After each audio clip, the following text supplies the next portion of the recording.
only praise that I stopped living the way I live, but man, I can't help it. I'm on this grid without no fucks to give. I love them to death, but I didn't choose it. This life chose me, you know me. I'm a smash for the bag. The streets are calling me. Headed to the top where that money at.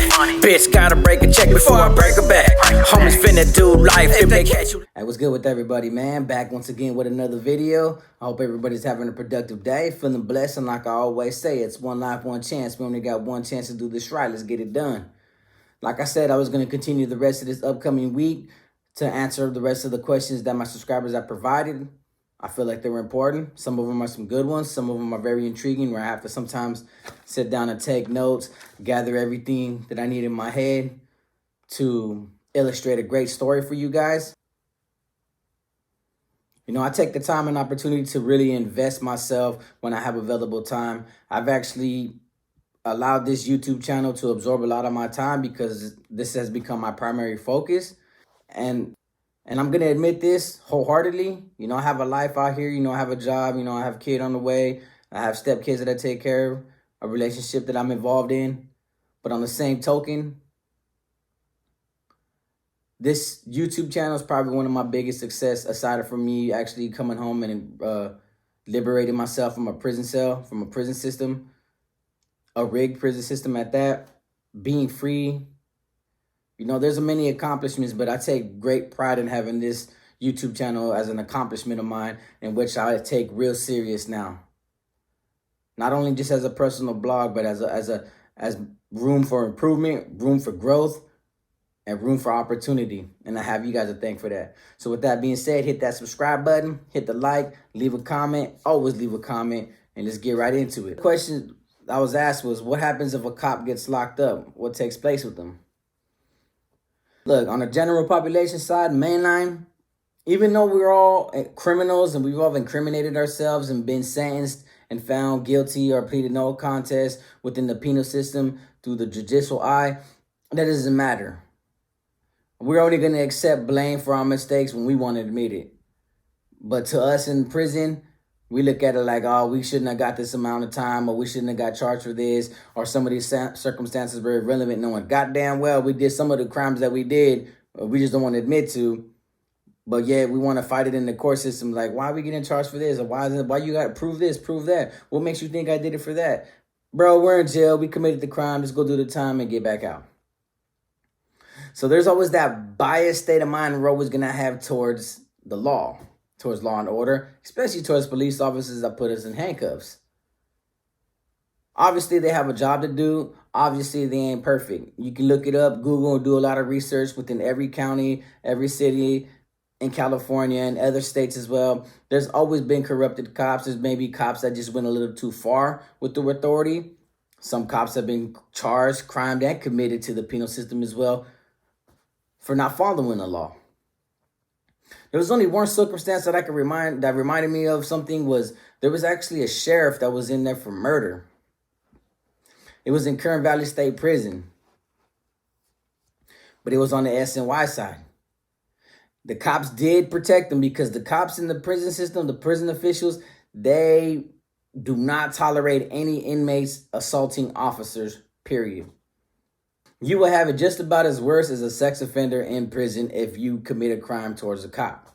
Even on the streets, on the SNY side, I'm not really too sure about the general populations because things have changed. But even back then, a cop will treat you like shit if you did something to a police officer on the streets, or especially in the penal system. But this one particular individual, I remember he was working in the program office. He was a sergeant's assistant. But the way he got it about to where inmates don't victimize him on the SNY side, because, you know, general population SNY, it's all the same damn mentality. The only thing that differentiates us is the side of the fence that you're on, the line that divides us. But the mentalities are the same. Nobody in prison likes cops. But this guy, he worked it in a good way, and it actually worked to a lot of people's benefits, because I even had to utilize it a few times. But being that he was a sergeant's assistant, prison officials being lazy sometimes don't want to type up stuff, he was actually in charge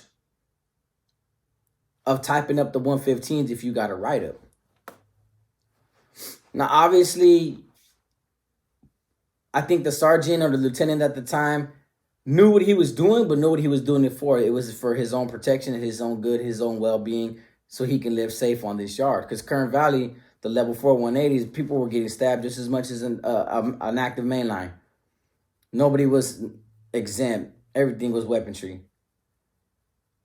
So what he would do is, if you got a write-up and you could actually reach out to him in time and he felt like it was really necessary, that he could not only make money off it, capitalize off it, but actually help you out and know that it'll prevent you, like the STG groups that would have probably targeted him if he refused. But say if you got caught with a cell phone and you know damn well that write-up would have took your visits for a year away. You got caught with some drugs in the cell that could have took your visits for like 2 or 3 years away, and a DA referral. You can actually reach out to him and be like, hey man, I'm gonna get this 115. It's on its way. Can you think you can get rid of it for me? And obviously, I don't know if he talked to the sergeant and lieutenant at the time, but the sergeant and lieutenant knew, like, man, sometimes some of these write-ups ain't gonna reach my desk. But they didn't really care, because that's less paperwork they gotta file. So most of the time, it depends on your circumstances. Like me, some of the compas were utilizing, because 2 write-ups constitutes C status. Once you get put on C status, that's for 6 months. They take all your property and they send it home. So every time we were penning that second write-up, we'd go up to him and be like, hey, bro, like, I'm going to get a write-up right now. You think you can help me out? It's going to be consistent of this on this day by this officer. So he'd get all the write-ups in his hand that was filed by these prison officials, the COs on the yard.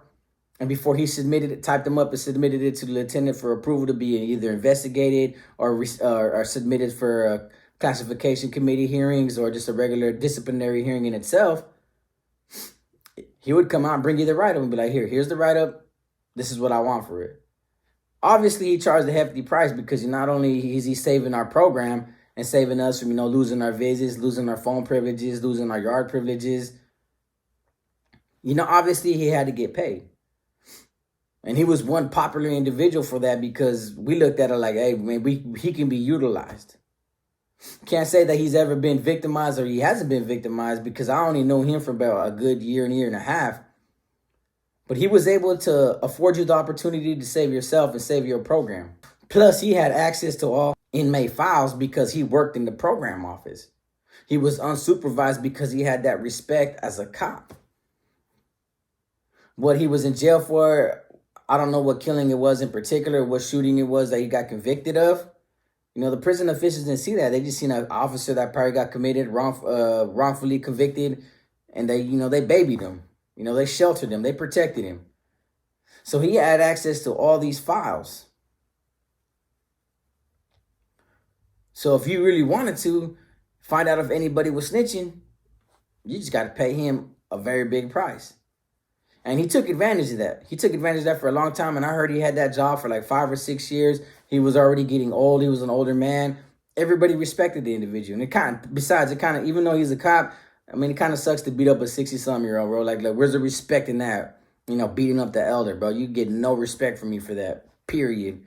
I wouldn't acknowledge you at all. And if you even bragged about it, I'd probably take offense if you did brag, but I don't care what position that man's in or what his status is. Don't beat up no 60-year-old dude unless, he's convicted for those particular crimes in which I'm talking about, which Then, yeah, we can serve him. But that's what he did. That's what he would do on the yard. Is that he was able to preserve his position on the yard and his welfare and his well-being and live safely by allowing us inmates, our criminal enterprises, access to that program office so we can find out who's dropping 1030s, what porters in the buildings were telling on everybody else, when the STG groups were going to hit. He always came out with particular information, provided it to the MAC reps, so the MAC reps can go to the buildings like, hey, man, IGI is going to come around this time and notify the sergeant and lieutenants where they're going to come, or they're going to come search in a couple of days, and they're going to bring the dogs. They're going to be looking for cell phones. He's the one that actually notified us that, the certain prisons were starting to put the cell towers in there so they can actually pinpoint what cells had cell phones in them. So I got to give it to the guy. He did what he had to do for survival. And that's one thing about prison, you got to learn the art of survival. However you need to survive, whatever you need to do to get by, is things you're going to have to do. And he was left alone for quite some time, but I can't say his circumstance would have been different if he was just a regular dude on the yard, I'm pretty sure some individuals would have targeted him. But it also depends on what yard he was on. Level 2s, level 3s. A lot of individuals ain't going to risk their program, that good program, that luxury program, and their date on an individual that pretty much didn't get them convicted. But you got to remember, a lot of people come from Southern California. A big population come from Southern California who's been convicted through that penal system, who hate cops, especially if they work the jails down there. So I guess it varies. I guess the circumstances is always going to vary when it comes to a situation like that. Another question that was asked to me, do riders and bulldogs get along? And if a bulldog was to see me on the streets, what's his move? I can tell you like this. I got jumped by some bulldogs when I first got out. But that's because my first year I was pretty much flamboyant with my status. I was pretty much thinking that I can go anywhere and be untouched. You know, I was in the city of Fresno. I was messing around with a lot of girls who actually had husbands and boyfriends that were bulldogs in Fresno that just wanted to meet up with me, chill with me, party with me, you know, do our dance, you know, knock boots. So I happened to be in the wrong area hanging out at a house party in a front yard, and bulldogs show up, bang on me, I bang back. But see, the difference was when I first got out, I was more aggressive then. So if anybody was like, hey, where you from? I was like, man, I'm this, I'm that. What's up, homie? Shouldn't have been like that. Because I was still had the bad habits and that perpetual violent nature that I brought with me, that I had in prison, I brought out with me. And so my approach was a little bit different, a little bit more aggressive, a little bit more impulsive towards people than it should have been. And yeah, and that's what I get, because I got served in Fresno by like 7 dudes. And the girls that I wound up going to see and mess with didn't even help me out. I mean, they sided with them at the end of the day, so I had to hop in my car and just bounce. Thank God they didn't vandalize my car, because I think they pretty much did enough damage to me in my face. Imagine driving home and you can't even squeeze your hands because you were hitting not only them, but you were hitting cement, you were hitting walls, and, you know, it was hard to grab my steering wheel. But that's what took place. Now, what their move is, you got to remember, and this is, I'm not talking down on the Fresno faction, the Bulldog faction, but they don't see themselves as dropouts. They still see themselves as actives. So obviously they're going to see us, myself, and any other STG group from the SNY side as a PC gang, as a dropout gang. So their viewpoints is going to be just like a Northerners and Southern viewpoints. I am what I am. What their next move is, it varies. Because if you look at a lot of the individuals that are on my lives, a lot of individuals that leave comments that are from Fresno, some are with me, some are against me. I guess it's just always going to be your approach in the matter. Like, obviously, if I'm going to come off as a disrespectful individual, rude, and gangbang with these individuals, obviously they're going to take that stance and represent who they are and go against me like they're supposed to. But see, through this YouTube channel and me portraying myself as being just a regular individual who has knowledge of the penal system, who has prison stories to tell, who's not biased really towards anybody, who pretty much is just trying to utilize this platform for growth, for expansion, for getting along with everybody, creating a community where we can say, hey, we're all from different cultures, we're all from different gangbanging aspects of life, but hey, we all share something in common. We all live this lifestyle, we all underwent it. Obviously, we all want hope for the better. So I can only do so much in hopes that they don't move on me and they don't utilize me as a prime target when I go out there in Fresno, which I go out there a lot. Because all I'm trying to tell these individuals, like, man, you don't have to perceive me as a threat. You don't have to perceive none of my homies as a threat. As long as we don't present ourselves as a threat. That I'm just, my skin ain't no different from your skin, man, because all it is a human body and it's an anatomy that bleeds just like any other man. That all I'm asking from these individuals is through my channel is to, you know, respect who I am, respect what I'm about, respect what I'm doing, and know that I approach not only the Fresno faction, but the city of Fresno and Fresno County in itself with the best interest of just going out there and having fun. But I stay in my lane. I learn how to play my role. That is not my hometown. That is their territory. And just like any other dog, man, you approach on a dog's territory, of course they're going to get aggressive and, you know, attack. So I know my position and I know what I got to do when I go to the city of Fresno. But do we get along with them? I think there's a lot more similarities and differences when it comes to both factions. I think what they done years ago is what my people were doing now and what we're doing back then and what should be doing now when it comes to, you know, being independent and not under the leadership of some dumbass. Hey, like I said, one bulldog could look at me like, man, I respect this individual's channel, man. I respect what he's saying, man. I ain't got no problem with this individual. But his homie in the crowd in the background was like, man, I'm finna break this boy's neck when he comes over here. You know, it's gonna differentiate, you know, and I have to respect each and every perspective and perception towards me from these individuals. Not as a whole, but just as individuals, because everybody's different. Everybody thinks different. All bulldogs might think as bulldogs, but you know, they have their own difference of opinions. They're all individuals as well. So like I said, it varies. And lastly, an individual asked me is if Northern Riders have maestros. It's nothing compared to what you would see when it comes to Northern politics, like, you know, assistant maestros and then you have a Norteño teacher. No. If an individual gets brought into our circle and he advises us that he would like to seek embracement, obviously the first year is a grooming phase. All we're going to do is just get to know the individual. Once he starts getting exposed to the 9 concepts, the 9 CCOs, which are the compas, comp system, and objectives, each concept, we're gonna have to break it down to him thoroughly. We're gonna ask him, you know, how to interpret it. We're gonna provide him with some scenarios to see what his decision making would be through our experiences. But no, there's no appointed teacher because we all need to work in unison together because all of us need to have an approach. All of us are going to have differences when it comes to interpreting the law, but consolidate all of them into one makes you that much smarter, makes you that much more educated to apply these laws and these concepts. See, the thing about it is, an individual that's seeking embracement from the movement, if he doesn't go to each and every one of us on the yard that he has interactions with, that he has contact with, and doesn't seek information, doesn't ask questions, doesn't want to talk about the CCOs, he'll never get embraced. Because I'm going to look at it like, man, that's the only person you turn to is that individual. Why? Like, what about the rest of us? What about our knowledge? What about our education?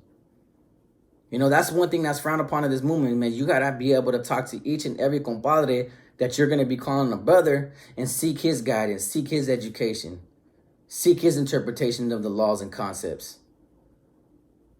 So not one man is assigned, but you do also have 2 individuals that will be his advocates, which are going to be individuals that raise their hands, that have actually scrutinized his paperwork, that have actually scrutinized his behavior, scrutinized his good and bad habits, scrutinized how much of an asset he can be to us, and raise their hands and say, you know, I vouch to bring him in. But then he'll be assigned a mentor. A mentor is going to be an individual that's going to actually continue his education after his embracement.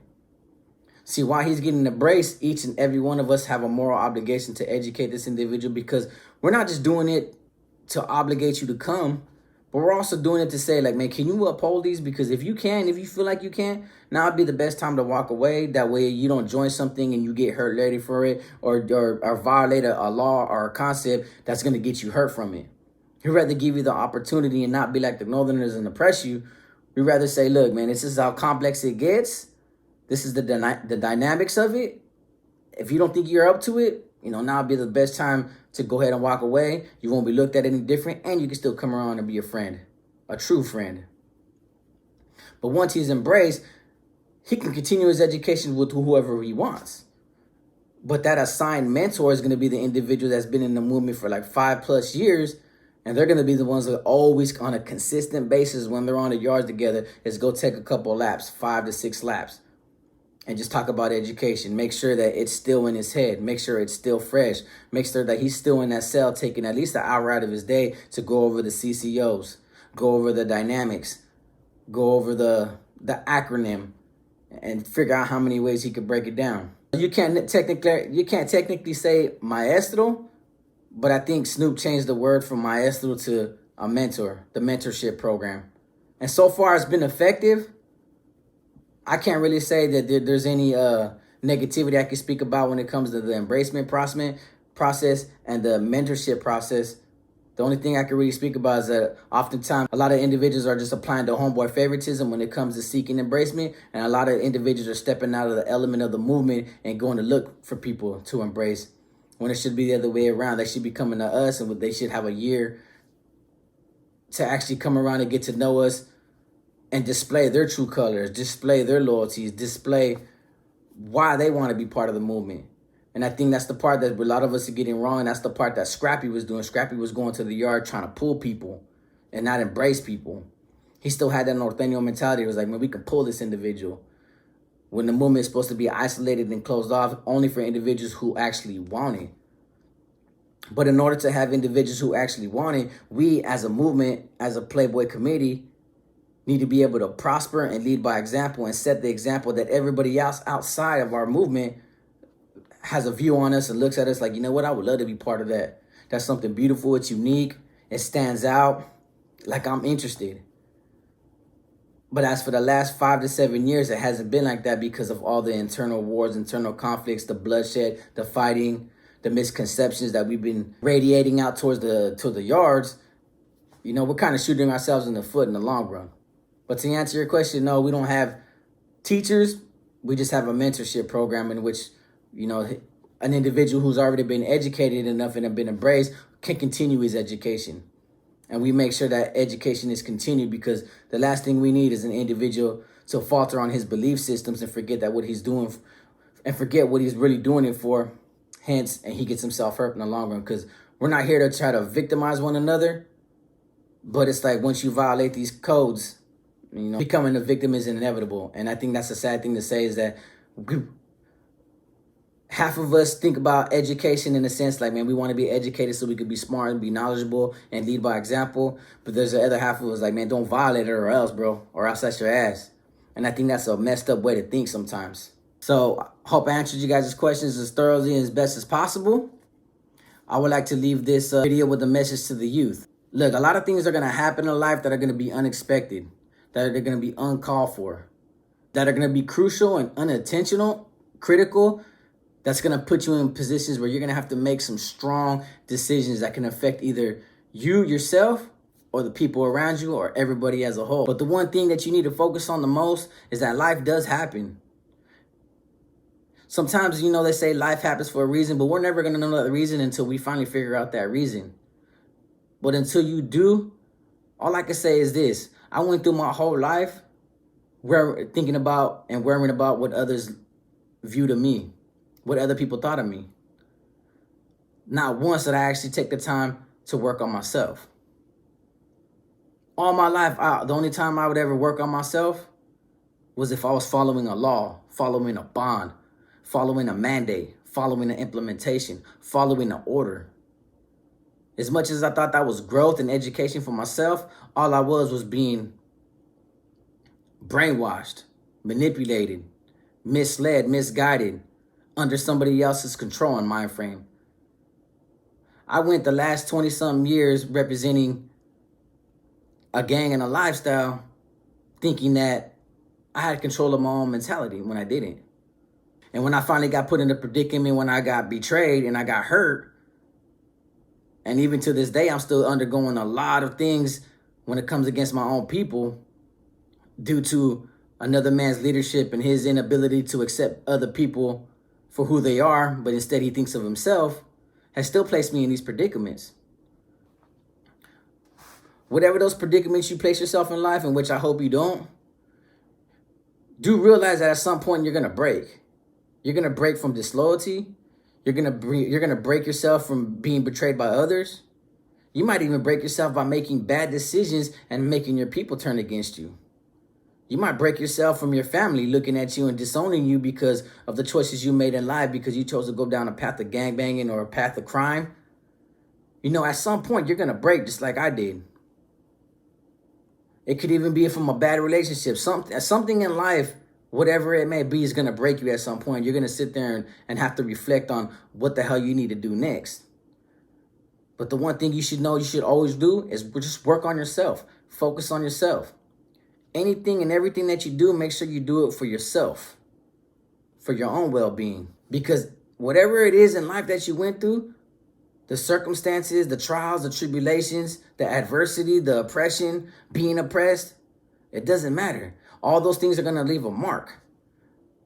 But all those marks are going to be reminders that you yourself need to leave a mark in your own life. I would rather it be a mark of victory than a mark of defeat. So don't let nothing in this life, whatever breaks you, stop you and make you fall apart or make you feel some type of way. Just like I let gang leaders on my life make me feel some type of way. Because in the end of the day, it's not what you go through in life that's going to determine where you end up. It's who you listen to. And I think the most important person you need to listen to is yourself. That way, if it is a wrong decision, you only have yourself to blame.